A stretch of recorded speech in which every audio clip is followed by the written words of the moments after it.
Oh, my mind goes blank whenever I try to speak in English. Is it your feeling also? Does this happen to you too? If so, you are not alone. This is one of the most common challenges English learners face. But don't worry, friends, it's completely normal.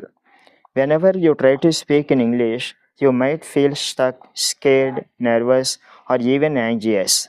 These emotions can make it hard to say even a single word or even a single sentence. When you can't express yourself, you might feel frustrated, embarrassed, or eventually think, okay, I am done, this isn't for me, right? But remember, friends, giving up isn't the solution.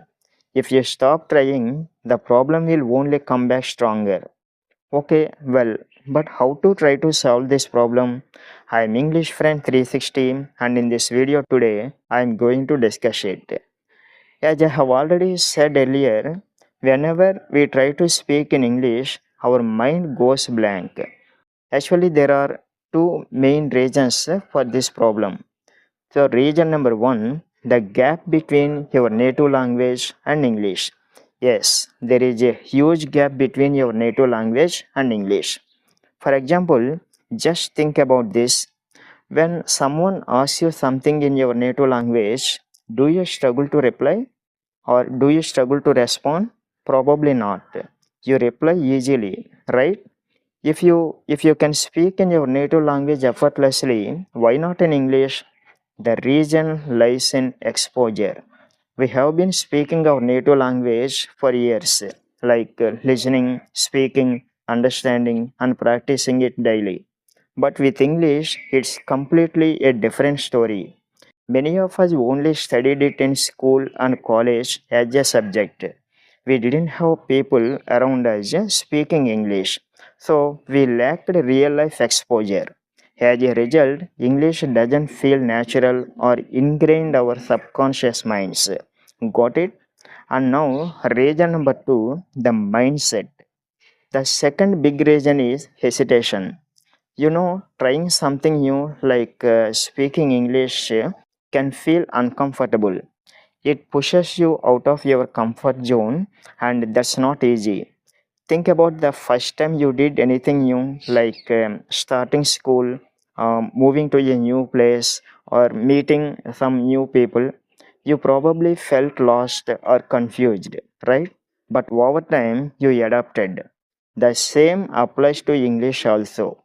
It's natural to feel unsure in the beginning, but trust me, with practice, you will get better.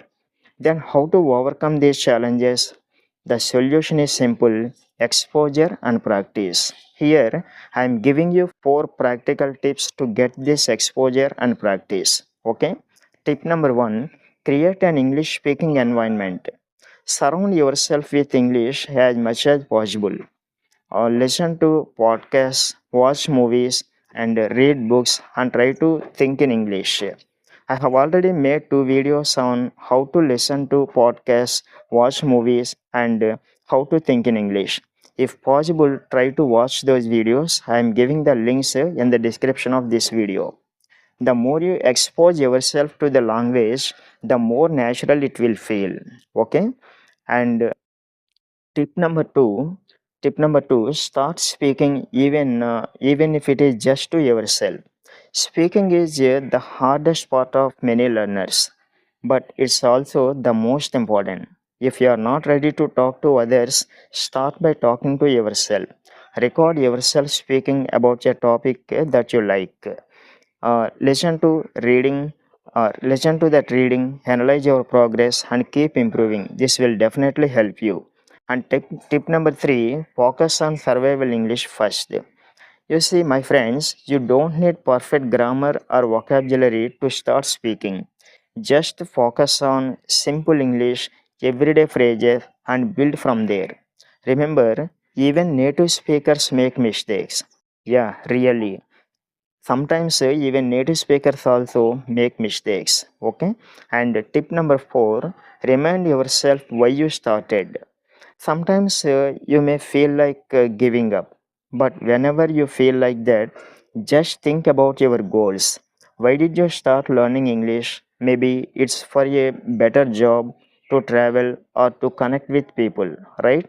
Keep reminding yourself of these reasons to stay motivated. See, my friends, feeling stuck or confused isn't a problem. It's a natural part of learning. Every challenge you face is a stepping stone to becoming more confident in English. So, take it one step at a time. Practice regularly, embrace the discomfort, and celebrate your progress. That's it. Thank you for watching this video and have a great day ahead. If you think this video is helpful to you, please like, share with your friends, and subscribe to our channel English Friend 360. Thank you.